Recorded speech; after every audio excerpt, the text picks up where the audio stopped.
आज हम अध्ययन करेंगे मानव भूगोल में मानव अधिवासियों की आकृति अर्थात उनका पैटर्न कैसा है, उनका प्रतिरूप कैसा है।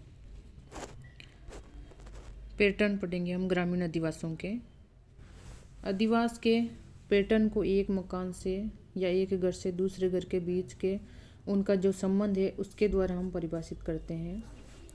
अधिवास का जो प्रतिमान, इस शब्दावली का संबंध केवल सघन और अर्ध सघन अधिवासियों से ही माना जाएगा, क्योंकि प्रकीर्ण और छितरे हुए अधिवास होते हैं, उनके स्वयं के अपने आकार होते हैं।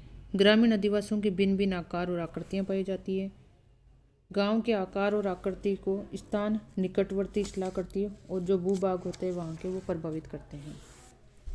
जैसे कि हम उदाहरण देखें पर्वतीय क्षेत्र है तो पर्वतीय क्षेत्र का भूभाग है, वहाँ पर जो घाटियाँ पाई जाती है उनमें जो अधिवास होंगे वो रेखीय होंगे, जबकि जो उपजाऊ मैदानी भाग है उनमें अधिवासियों का आकार आयताकार हो सकता है। तो इस प्रकार ये इनकी स्थलाकृति है वो या भूभाग है वो उसको प्रभावित करते हैं। वास्तव में जो ग्रामीण अधिवास है वो निरंतर हो रहे पर्यावरण से समन्वय का ही परिणाम है। इसके अतिरिक्त सामाजिक सांस्कृतिक कारक जैसे गांव में निवास करे लोगों की जाति और संरचना और लोगों की कार्यात्मक आवश्यकता, इनका भी अधिवासियों के आकार और आकृति से निकट का संबंध होता है, जिसको हम आगे देखेंगे कि उनके कार्यात्मक आवश्यकताओं का कैसे उनकी आकृति से संबंध होता है। पर्वतीय क्षेत्रों की घाटियों में देखें तो अधिकांशतः रेखीय अधिवास पाए जाते हैं। झीलों और तालाबों के निकट अधिवासों का आकार वृत्ताकार होता है या अर्धवृत्ताकार, जबकि सड़कों के चौराहों पर अधिवासों की आकृति होती है वो आयताकार होती है या वर्ताकार हो सकती है, त्रिभुजाकार भी हो सकती है। और असाधारण परिस्थिति में अधिवास नाभिक के आकार में भी और नदी के किनारों पर बने सीढ़ी के आकार के प्रतिमान से भी साम्य रखते हैं।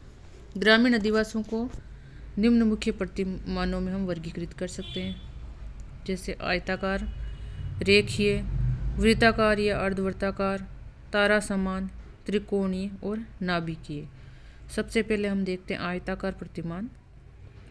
आयताकार प्रतिमान कहाँ पर विकसित होता है और कैसे होता है। विश्व की 50% से अधिक जनसंख्या ग्रामीण अधिवासों में निवास करती है और अधिकांश लोग हैं वो आयताकार पैटर्न के ही अधिवास में निवास करते हैं, क्योंकि अधिकांश जनसंख्या है वो विश्व की घने उपजाऊ कृषि क्षेत्र वाले इलाकों में निवास करती है, इसलिए आयताकार प्रतिमान ही अधिक देखने को मिलता है। और जो आयताकार अधिवास है उनमें अगर हम रास्तों की बात करें, सड़कों की बात करें तो वो सीधे होते हैं और यहाँ की सड़कें वो एक दूसरे को समकोण पर काटती है।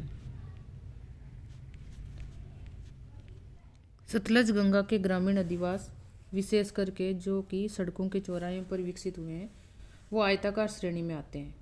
भारत में सतलज और गंगा के जो ग्रामीण अधिवास है वो आयताकार अधिवासों के रूप में आते हैं।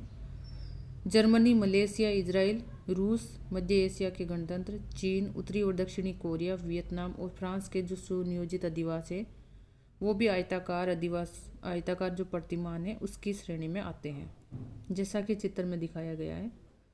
आयताकार अधिवास, ये रहा आयताकार अधिवास। इसमें जो सड़कें होती है, रास्ते होते हैं वो सीधे होते हैं और दूसरे रास्ते से वो समकोण पर ये मिलते हैं, चित्र में दिखाया गया है। दूसरा हम देखते हैं रेखीय या रेखाकार प्रतिमान। रेखीय प्रतिमान अधिवास है वो भी अधिवासों का एक महत्वपूर्ण पैटर्न है। रेखाकार अधिवासों में सड़क और रेल मार्ग या नदी या नहर उनके दोनों ओर घर बनाए जाते हैं तो वो एक रेखा के रूप में दिखाई देते हैं। इस प्रकार के अधिवास अधिकतर पर्वतीय क्षेत्रों में बाढ़ के स्तर से ऊपर या समुद्र तट के सहारे भी इस प्रकार के अधिवास है वो विकसित होते हैं। पहाड़ी क्षेत्रों में रेखीय अधिवासों का जो विकास है वो स्थलाकृति के द्वारा या वहाँ के भूभाग के द्वारा नियंत्रित होता है। अर्थात पहाड़ी क्षेत्र में लंबी लंबी घाटियाँ हैं तो उन घाटियों के किनारे वो घाटियाँ हैं वो लंबी आकृति में फैली हुई है। नदी के किनारे और समुद्री तटों पर भी बाढ़ और जल स्तर है वो रेखाकार अधिवासों को प्रभावित करते हैं। अगर पर्वतीय क्षेत्रों की बात करें तो मध्य हिमालय में आल्प्स, एंडीज, पामीर, हिंदुकुश, शिवालिक पहाड़ियों में और गंगा यमुना के मैदानी भाग में सड़कों के सहारे जो अधिवास है अधिकतर वो रेखीय अधिवास है। जैसे कश्मीर की एक सहायक घाटी में रेखिक बस्ती दिखाई गई है। यहाँ पर एक रेखा के रूप में ये बस्ती है वो चित्राई हुई है। वृत्ताकार और अर्धवृत्ताकार प्रतिमान अर्थात इस पैटर्न की बात करें तो अधिकतर जो मछुआरे होते हैं या नमक उत्पादन करने वाले, ये अपने अधिवास है वो सागरीय तट और खारे पानी की झीलों के सहारे विकसित करते हैं, क्योंकि इस प्रकार के लोग हैं वो जल के निकट रहना ज़्यादा पसंद करते हैं। इस कारण इनके जो निवास है वो वृत्ताकार रूप में या अर्धवृत्ताकार आकृति का रूप ले लेते हैं। इसको हम बोलते हैं वृत्ताकार या अर्धवृत्ताकार। अधिवास का ये पैटर्न वृत्ताकार या अर्धवृत्ताकार होता है। वृत्ताकार अधिवासों के निवासियों का मुख्य व्यवसाय होता है कि ये जल से ही अपनी आजीविका का साधन इनका क्या है, जल। वे या तो मछली पकड़ने के कार्य करते हैं या वन विहार यानी पिकनिक करने वाले और जो सौंदर्य उपासक है उनको अपनी सेवाएं प्रदान करके अपनी आजीविका अर्जित करते हैं। सागरीय तटों और खारे पानी की झीलों के निकट जो वृत्ताकार अधिवास दिखाया गया है, इसमें दिखाया गया है जो डॉटेड लाइन है, ये वाला क्षेत्र ये कृषि योग्य भूमि है, ये उच्च भूमि दिखाई गई है। इसके अलावा ये सड़क है और ये इसके किनारे किनारे बस्ती है। तो इस प्रकार ये एक रेखीय रूप से बस्ती निवास कर रही है ना। तो ये रेखीय नहीं वृत्ताकार रूप से ये बस्ती है, तो इसको वृत्ताकार प्रतिरूप कहते हैं। जैसे उत्तर प्रदेश के हिंदन नदी के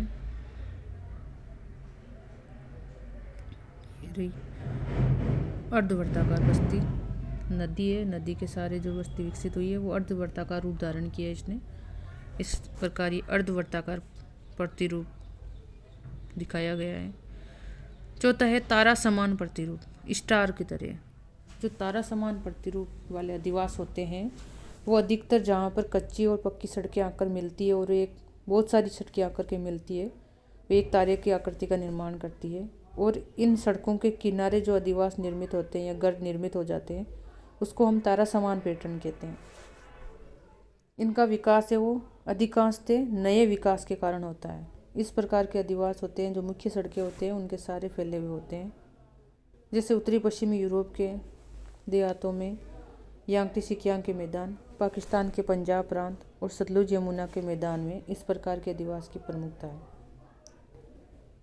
जैसे कि उत्तरी दिल्ली की बात कर रहे हैं जहाँ पर तारेनुमा पैटर्न है। नया विकास होने के कारण बस्तियाँ हैं वो सड़क के किनारे जो नई नई सड़कें निकली उनके किनारे फैल गई है। अब त्रिभुजाकार प्रतिरूप क्या होता है? ग्रामीण अधिवासियों के जो त्रिभुजाकार प्रतिरूप है वो अधिकांशतः दो नदियों का संगम जहाँ पर होता है वहाँ विकसित होते हैं। नदियों के संगम पर इनमें भवनों का जो पार्श्वी फैलाव है वो नदियों के द्वारा नियंत्रित किया जाता है, जैसा कि इस चित्र में दिखाया गया है। ये तो रेलवे लाइन दिखाई गई है। इसके अलावा ये वाली और ये वाली नदी है, आपस में यहाँ पर संगम हो रहा है, लेकिन इसके पीछे वाले इलाके में यहाँ पर जो बस्ती बस गई है ये हो गई त्रिभुजाकार पैटर्न की। नाभिकीय प्रतिमान की बात करें तो जब अधिवास की आकृति नेबुला से मिलती है तो इसको नाभिकीय अधिवास कहते हैं। सड़कों का विन्यास इसमें लगभग वृत्ताकार होता है, यानी सड़कें इसमें एकदम वृत्ताकार होगी जो केंद्रीय स्थान पर जाकर के समाप्त होती है। और सामान्यतः नाभिकीय जो अधिवास है वो आकार में छोटे होते हैं और इनका विकास गांव के भूस्वामी के मकान या मंदिर या मस्जिद या गिरजाघर के चारों ओर होता है। इस प्रकार के जो अधिकांश प्रतिरूप देखे गए हैं गंगा यमुना के दोआब में। ये रहा निहारिका या नाभिकीय प्रतिमान, ये वाला सेंटर है। इसके चारों ओर जो सड़कें हैं इन सड़कों के किनारे जो अधिवासियों का निर्माण हो गया उसको हम बोलते हैं नाभिकीय या नेबुला। इस प्रकार आज हमने मानव अधिवास का आकृति का अध्ययन किया।